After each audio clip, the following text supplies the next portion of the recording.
নমস্কার বন্ধুরা, ইতিহাসের ইতিকথায় সকলকে স্বাগত জানাই। আশা করি সকলেই ভালো আছেন। বন্ধুরা, আজকে আমাদের আলোচনার বিষয় হলো সাতবাহন বংশের শ্রেষ্ঠ রাজা গৌতমীপুত্র সাতকর্ণীর জীবনী। বন্ধুরা, এটি সাতবাহন বংশের আলোচনার দ্বিতীয় পর্ব। প্রথম পর্বে সমস্ত সাতবাহন বংশ সম্পর্কে বিস্তারিতভাবে আলোচনা করা হয়েছে। যারা প্রথম পর্বটি মিস করেছো তারা অবশ্যই প্রথম পর্বটি দেখে দ্বিতীয় পর্বটি শুরু করো, নইলে বুঝতে অসুবিধা হবে। চলো শুরু করা যাক আজকের পর্ব। গৌতমীপুত্র সাতকর্ণীর রাজ্য বিস্তার। বিদেশি জাতিগুলির আক্রমণের ফলে যখন সাতবাহন রাজ্য তথা সমগ্র দাক্ষিণাত্য বিপন্ন হয়ে পড়েছিল, সেই সময় সৌভাগ্যবশত সাতবাহন বংশে গৌতমীপুত্র সাতকর্ণী নামক পরাক্রান্ত নরপতির আবির্ভাব হয়। এই বিদেশি জাতিগুলি হল শক, পল্লব, কুষাণ প্রভৃতি বিদেশি আক্রমণকারী। এদের সঙ্গে সাতবাহনদের সংঘর্ষ শুরু হয়েছিল। এই সকল বিদেশি জাতির আক্রমণের ফলে সাতবাহন রাজ্যের আয়তন সংকুচিত হয়ে পড়ে এবং উত্তর পশ্চিম ভারতের উপকূলে অবস্থিত এই রাজ্যের কিছু অংশ বিদেশি শত্রুদের হাতে চলে যায়। এই সকল বিদেশি জাতিগুলি ক্রমাগত আক্রমণে শুধু সাতবাহন বংশই নয়, সমস্ত দক্ষিণ ভারতে একটি সংকটপূর্ণ পরিস্থিতির সৃষ্টি হয়।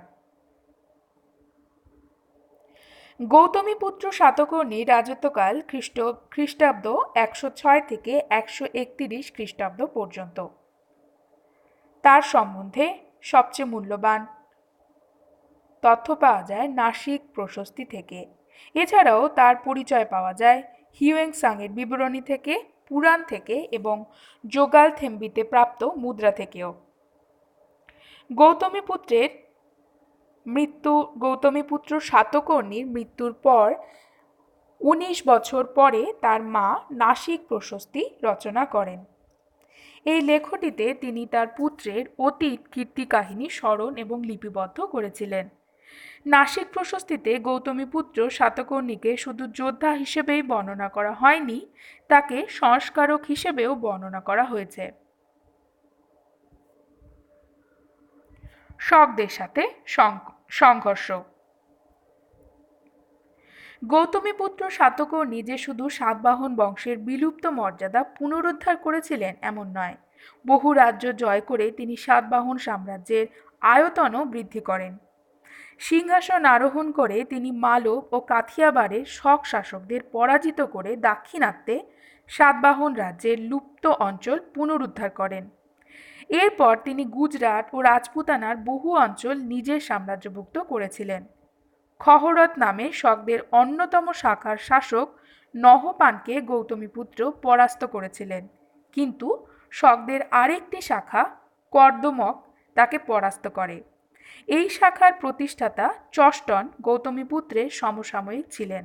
সম্ভবত চষ্টনের পৌত্র বা নাতি রুদ্রদামনের কাছেই গৌতমীপুত্র পরাস্ত হন। সময়টি 130 খ্রিস্টাব্দ।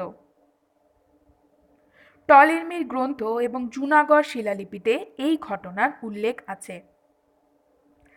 150 খ্রিস্টাব্দে জুনাগড় শিলালিপিতে রুদ্রদামনের অধিকারভুক্ত কয়েকটি স্থানের উল্লেখ আছে।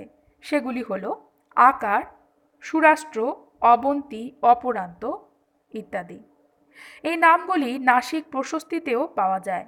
সুতরাং সংগতভাবে বলা যায় যে এই স্থানগুলি রুদ্রদামন সাতবাহন শাসক গৌতমীপুত্রের কাছ থেকেই ছিনিয়ে নিয়েছিলেন।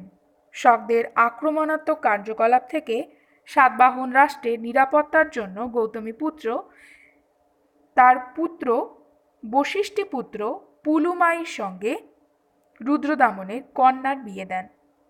এই বৈবাহিক মিত্রতা গৌতমীপুত্রের কূটনীতি জ্ঞানের পরিচয় বহন করে।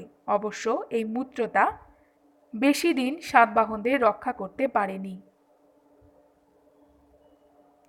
জুনাগড় শিলালিপি থেকে জানা যায় যে রুদ্রদামন দাক্ষিণাত্যের শাসক সাতকর্ণীকে 2 বার পরাজিত করেছিলেন, যদিও তার রাজ্য তিনি গ্রাস করেননি।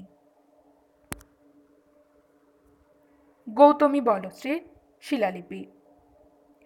নাসিক প্রশস্তিতে গৌতমীপুত্রকে শক, যবন, পল্লব, নিশুঙ্গম অর্থাৎ এদের ধ্বংসকারী বলে অভিহিত করা হয়েছে। তার মাতা গৌতমী বলশ্রী এক শিলালিপিতে তার রাজ্য জয়ের বিস্তৃত বিবরণ দিয়েছেন। এই শিলালিপিতে গৌতমীপুত্র সাতকর্ণীকে গোঁড়া ব্রাহ্মণ এবং শক, যবন বা গ্রিক এবং পল্লবদের উচ্ছেদকারী বলে বর্ণনা করা হয়েছে।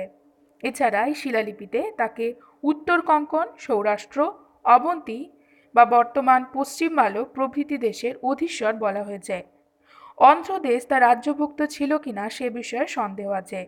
পূর্ব মালব নিয়ে শক ও সাতবাহনদের মধ্যে যে রাজনৈতিক দ্বন্দ্বের ইতিহাস জানা যায় তার মূলে ছিল অর্থনৈতিক কারণ।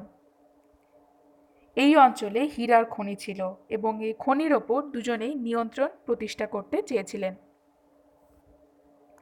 সুতরাং রাজনৈতিক দিক থেকে গৌতমীপুত্র সাতকর্ণীর অবদান ছিল দুই ধরনের।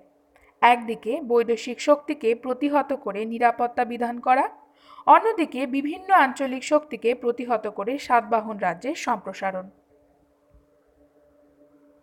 সমাজ সংস্কার। গৌতমীপুত্র সাতকর্ণী যে শুধু যোদ্ধাই ছিলেন তা নয়, সমাজ সংস্কারক হিসেবেও তার খ্যাতি ছিল। তিনি সকল বর্ণের স্বার্থ রক্ষা করতে যত্নবান হয়েছিলেন। তিনি বর্ণ সংমিশ্রণের ঘোর বিরোধী ছিলেন। নাসিক প্রশস্তির বিবরণ অনুযায়ী তিনি ক্ষত্রিয়দের দর্প চূর্ণ করে ব্রাহ্মণদের শ্রেষ্ঠত্ব স্থাপন করেছিলেন। তিনি ছিলেন একজন প্রজা কল্যাণমূলক শাসক। এ বিষয়ে আলোচনা করতে আরেকটি বিষয় বলে রাখি। অনেকে বলে থাকেন গৌতমীপুত্র সাতকর্ণী এবং কিংবদন্তি বিক্রমাদিত্য একই ব্যক্তি এবং এরা অভিন্ন। কিন্তু এই ধারণা ভ্রান্ত, কারণ গৌতমীপুত্র সাতকর্ণী কখনোই বিক্রমাদিত্য উপাধি গ্রহণ করেননি এবং তিনি বিক্রম শকাব্দও প্রবর্তন করেননি। তিনি বরণ বিক্রমচারু বিক্রম উপাধি গ্রহণ করেছিলেন বটে, কিন্তু এর দ্বারা তিনি বিক্রমাদিত্য উপাধি গ্রহণ করেছিলেন তা বলা যায় না। বন্ধুরা, আজকের আলোচনা এ পর্যন্তই। পরবর্তী আলোচনায় নতুন একটি বিষয় নিয়ে কথা বলবো। ততক্ষণ সকলে সুস্থ থাকবেন, ভালো থাকবেন এবং পুরো ভিডিওটি দেখার জন্য আপনাদের অসংখ্য অসংখ্য ধন্যবাদ। ভিডিওটি ভালো লাগলে অবশ্যই লাইক করবেন এবং সকলের মধ্যে শেয়ার করবেন। চ্যানেলে নতুন হলে চ্যানেলটি অবশ্যই সাবস্ক্রাইব করবেন এবং নতুন ভিডিও নোটিফিকেশন পেতে বেল আইকনটি ক্লিক করতে একদম ভুলবেন না।